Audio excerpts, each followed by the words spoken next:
À regarder leur visage, on les croirait presque encore en vacances. L'heure de la rentrée a pourtant sonné pour les 120 élèves de l'école primaire Francis Poulenc de Guyancourt. Retrouvailles avec les camarades, histoire des vacances et pour les plus sérieux, déjà le travail. Lorenzo, 10 ans, a un seul objectif en tête, la sixième. On commence à parler de nos vacances, mais après, quand on doit se mettre au travail, on s'y met. C'est ma dernière année et après, je vais commencer à bien travailler pour après passer en sixième. Les enseignants, eux, font connaissance avec leur classe et les nouveautés de la rentrée. Madame Savoie est professeure des écoles en CE1. Elle partage cette année ses heures de cours avec une collègue. Chaque classe est différente. Et cette année, je n'ai pas eu de CE1 depuis un certain temps, donc effectivement, pour moi, c'est aussi un renouveau, tout à fait. Ouais. De maîtresse, c'est plus, on est plus exigeante en fait envers eux, étant de maîtresse.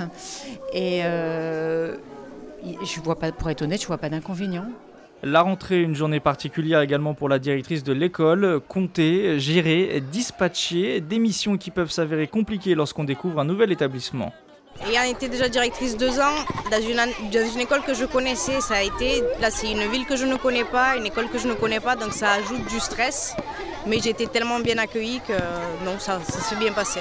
Lorsqu'on arrive dans une école, il ne faut pas tout bouleverser. Parce que ça bouleverse l'équipe enseignante, ça bouleverse les enfants. Et je pense que s'il y a déjà des choses qui ont été mises en place et qui fonctionnent, il faut toujours les faire perdurer. Élèves, enseignants et direction devront désormais attendre le 19 octobre prochain pour souffler à nouveau. Ce sera alors le début des vacances de la Toussaint.